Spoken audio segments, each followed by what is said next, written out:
In the small village of Umidike, Mama Uche had high hopes for her only son, Uche, who had just completed his secondary school education. She dreamed of him pursuing a university degree, something no one in their family had ever achieved. To her, education was the key to escaping poverty, and she was willing to make any sacrifice to see her son succeed. However, Uche had different plans. He was tired of hearing his mother's daily lectures about the importance of schooling. To him, university was a waste of time, a long route to wealth that he wanted immediately. He had heard stories of young men making it big in the city without a degree, and that was the life he craved. After another heated argument with his mother, he made up his mind to leave the village in search of fortune. With a small bag and a pocket full of cash, Uche left for the city early one morning, leaving behind the life he loathed. He was overwhelmed by the sights and sounds of Lagos, the towering buildings, bustling markets, and endless streams of people. It was everything he had ever dreamed of, and more. For the first few days, he wandered the streets, searching for opportunities but finding none. His money quickly dwindled, and he found himself sleeping in dingy lodgings. Just as despair began to set in, Uche ran into an old school friend, Obina, who had dropped out of school years earlier. Obina was now dressed in expensive clothes, driving a flashy car, and living the kind of life Uche had only imagined. Obina welcomed Uche with open arms, taking him to luxurious restaurants and exclusive clubs.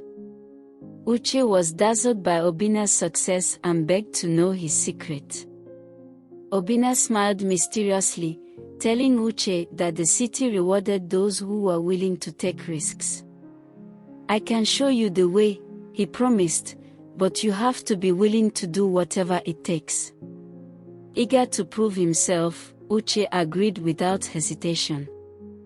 However, he had no idea that Obina's success was tied to something far darker than he could have ever imagined. The first step to unlocking this wealth, Obina hinted, required a great sacrifice. One night, Obina took Uche to a secluded mansion on the outskirts of the city. There, Uche was introduced to a secret society that promised instant wealth and success. But there was a catch: to join their ranks, Uche had to perform a ritual that required him to sacrifice someone close to him. Obina leaned in closer and whispered, "The more personal the sacrifice, the greater the reward. For me, it was a cousin. For you, it should be your mother." Uche was horrified, but the promise of unimaginable wealth began to erode his morals. As the days passed, his resolve weakened until greed took over completely.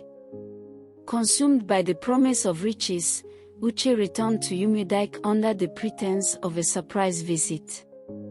Mama Uche was overjoyed to see her son, unaware of the dark thoughts lurking in his heart. She cooked his favorite meals, her eyes shining with pride at his apparent success. But Uche's heart had turned cold. One fateful night, as his mother slept, Uche took a knife and committed the unspeakable act. The guilt was immediate, but he convinced himself it was a necessary evil for a better life. As soon as the deed was done, he fled back to the city, leaving the village in confusion and mourning. Back in Lagos, the rewards came swiftly. Uche received large sums of money, luxury cars, and a penthouse apartment. He was now the talk of the town, his rags to riches story inspiring envy among his peers. But beneath the surface, Uche was tormented by the memory of his mother's death. To drown his guilt, he indulged in the pleasures of the city, alcohol, parties, and a string of fleeting romances.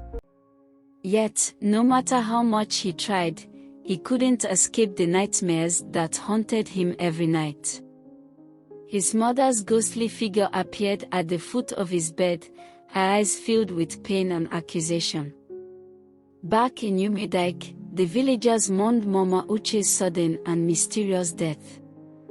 Suspicion quickly turned towards Uche, especially when it was discovered that he had left the village just after her demise.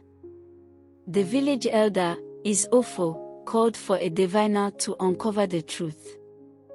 The diviner revealed that Mama Uche's death was no accident, it was a sacrifice made for wealth. The revelation shocked the village, and Isofo declared that Uche must be brought back to face justice. A group of villagers set out for Lagos, determined to drag him back to Umedike. Meanwhile, Uche's life was spiraling out of control. His businesses began to falter, and his once loyal friends abandoned him. The ghostly visits from his mother grew more intense. She now spoke, her voice a cold whisper, reminding him of his betrayal. Uche turned to Obine for help, but his friend merely laughed, saying, "You reap what you sow." Uche sought out spiritualists and healers, but none could offer relief. "Your mother's spirit is restless," one priest told him. "Only by returning to your roots and confessing your sins can you find peace." Desperate, Uche decided to return to the village, hoping for a way to end his torment. When Uche arrived in Umedike, the villagers were waiting for him. They captured him and dragged him before Isofo. Uche, now a shadow of his former self, fell to his knees and confessed everything. The villagers were enraged, and some called for his immediate execution. But Isofo, known for his wisdom, suggested a different punishment. "You have brought a curse upon yourself and our village," the elder declared.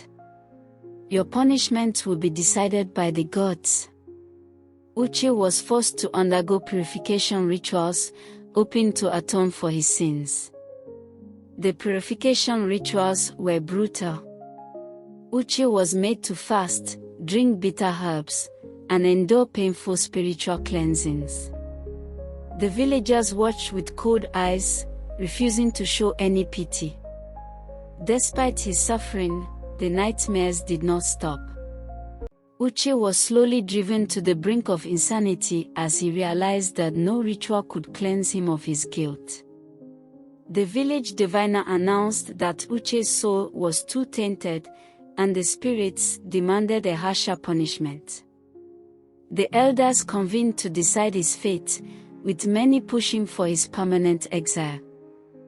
After days of deliberation, Isofo delivered the final verdict. "You are hereby banished from Umedike," he proclaimed. "You will roam the earth as a cursed soul, shunned by all who know your story." The villagers cheered at the decision, eager to rid themselves of the man who had brought such disgrace upon their community. Uche was stripped of all his possessions and forced to live with nothing but the clothes on his back. He was chased out of the village by a mob, their shouts echoing in his ears as he ran. Uche wandered from village to village, but wherever he went, the story of his betrayal had preceded him. He was turned away at every door, forced to beg for food and shelter. The once proud man was now a broken, destitute soul, tormented by the memories of his mother's death. The haunting continued, with his mother's spirit appearing in every reflection, her voice accusing him of betrayal. Uche's health deteriorated rapidly, and he became a shadow of his former self, wandering the streets like a madman. Banished from Umedike, Uche's journey led him deeper into despair. As he roamed from village to village, the weather turned harsh. Winter arrived early, and with it came bone-chilling winds that pierced through his thin clothes. Uche, once surrounded by the luxuries of city life, now found himself huddling in abandoned buildings, struggling to keep warm. The villagers he approached for help turned him away, spitting at the mere mention of his name. Stories of his heinous crime had spread far and wide, turning him into a pariah. The curse followed him like a shadow, with his mother's ghost appearing in every reflective surface, reminding him of his unforgivable betrayal. Each night, her voice whispered, "My son, why did you forsake me?" leaving him tormented and sleepless. One day, while scavenging for food near a forest, Uche stumbled upon a group of outcasts like himself, men and women who had been cast away by their families for various crimes. They lived on the fringes of society, taking refuge in the dark woods where no one dared to venture. At first, they were wary of him, but once they learned of his tale, they welcomed him into their fold, recognizing the mark of the cursed in his eyes. Among the group was an old man named Papa Ibi, who was said to possess knowledge of the spirit world. Uche, desperate for relief, approached him, begging for guidance. Papa Ibi warned him that the spirits were relentless and would not be appeased easily. "You have taken a life that cannot be replaced," he said. "The only way to find peace is to surrender yourself to the gods for their judgment." Desperate to end his torment, Uche decided to follow Papa Ibi's advice. The old man told him of a sacred river where, legend had it, the gods would listen to the confessions of the truly repentant. The journey to this river was treacherous, winding through thick forests and over jagged mountains. Uche set off with a few of the outcasts who pitied him, hoping to find the elusive path to redemption. The journey was fraught with challenges. They faced wild animals, harsh weather, and a lack of food. Uche's companions began to drop off one by one, leaving him alone to face the final leg of the journey. But Uche pressed on, driven by the hope of cleansing his soul. After weeks of hardship, Uche finally arrived at the sacred river. It was a place shrouded in mist, with ancient trees that seemed to whisper secrets of old. He fell to his knees by the riverbank, sobbing uncontrollably as he confessed his sins to the gods. The waters shimmered with an otherworldly light, and for a moment, it seemed as if his mother's spirit stood across the river, watching him with eyes full of sorrow. Uche begged for forgiveness, willing to do anything to make amends. But the waters remained still, and his mother's ghostly figure turned away, disappearing into the mist. It became clear that the gods would not offer the absolution he desperately sought. His crime was too great, his soul too tainted. Defeated, Uche made his way back to the city, hoping that perhaps he could start anew.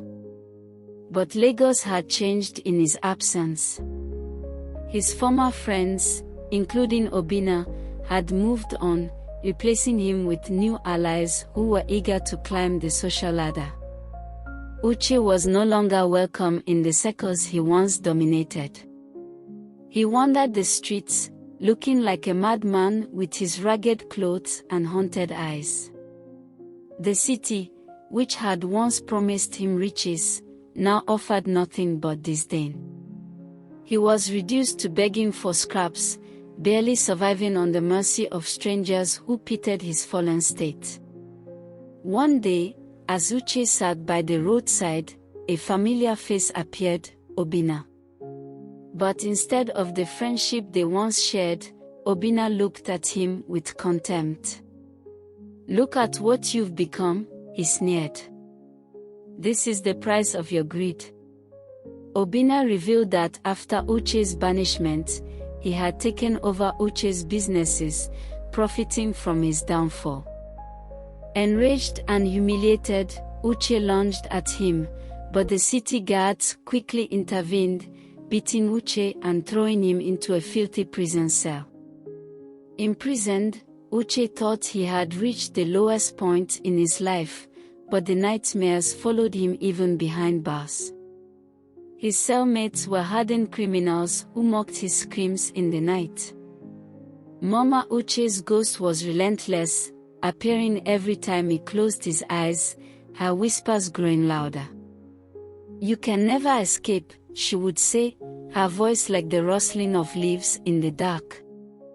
The prison chaplain took pity on Uche, offering him a chance to confess and repent. But Uche, now bitter and broken, scoffed at the idea of salvation. "There's no forgiveness for someone like me," he muttered, resigning himself to his fate. After several months in prison, Uche received an unexpected visitor, Ofo, the village elder. The old man had traveled all the way from Umidike to offer Uche one final chance to make amends. "The village is willing to lift your banishment," Ofo said, "but only if you undertake a pilgrimage to the ancient shrine of our ancestors and plead for their mercy." Uche, desperate for any hope of relief, agreed to the conditions. The guards released him, and under Ofo's supervision, he began the long journey back to his homeland. The pilgrimage was a grueling test of endurance and faith.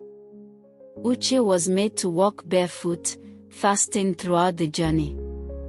Along the way, he was confronted by villagers who cursed and spat at him, reminding him of his unforgivable sin. But Uche endured it all, holding on to the slim hope that the ancestors would forgive him. When he finally reached the shrine, he was weak and frail, a shadow of his former self. The village priest performed the rituals, and Uche lay prostrate before the sacred altar, begging for mercy. As the rituals concluded, the priest entered a trance, seeking the wisdom of the ancestors. The air grew thick with tension as everyone waited for the verdict. Finally, the chief priest spoke, his voice carrying the weight of the spirit world. "The ancestors have spoken," he announced. "They will not forgive Uche. His soul is forever cursed." The villagers erupted in anger and disgust, calling for his immediate banishment. Ofo, who had hoped for a different outcome, could only shake his head in sorrow. "You are beyond redemption," he told Uche. "Leave this place and never return." Uche was dragged through the village one last time, beaten and humiliated by the crowd. He was stripped of any remaining dignity, thrown out into the wilderness, where he was left to fend for himself. The once proud man was now a broken exile, wandering the land with no home, no family, and no hope. He tried to find solace in the forest, living off the land like an animal, but the curse was unrelenting. Each night, his mother's ghost would appear, a silent judge over his ruined life. The spirits of the ancestors ensured that he found no rest, tormenting him wherever he went. Years passed, and Uche became nothing more than a legend, a cautionary tale whispered among the villagers to warn against the dangers of greed. He had become a hermit, living in a cave far from any human contact. One day, he encountered a wandering hermit who listened to his story. The hermit, filled with pity, told him that the only way to end his torment was to seek forgiveness from the living. Uche knew that it was too late for that, but he resolved to try one last time. Uche returned to Umidike, despite knowing he would not be welcome. The villagers, seeing him approach, were filled with rage. They threw stones at him, chasing him away like a rabid dog. His final attempt at redemption was met with scorn and hatred. With nowhere left to turn, Uche collapsed at the edge of the village, his body broken and his spirit shattered. As he lay dying, he heard his mother's voice one last time, soft and forgiving. "You could have been so much more," she whispered. But it was too late. The story of Uche ended not with a grand redemption, but as a stark reminder of the price of greed and betrayal. The villagers buried him in an unmarked grave outside the village, a symbol of disgrace for all to remember. And so, the tale of Uche, the boy who sought wealth at any cost, became a timeless lesson that echoed through generations. Some paths, once taken, can never be undone. Please like and subscribe to this channel for more enchanting stories like this.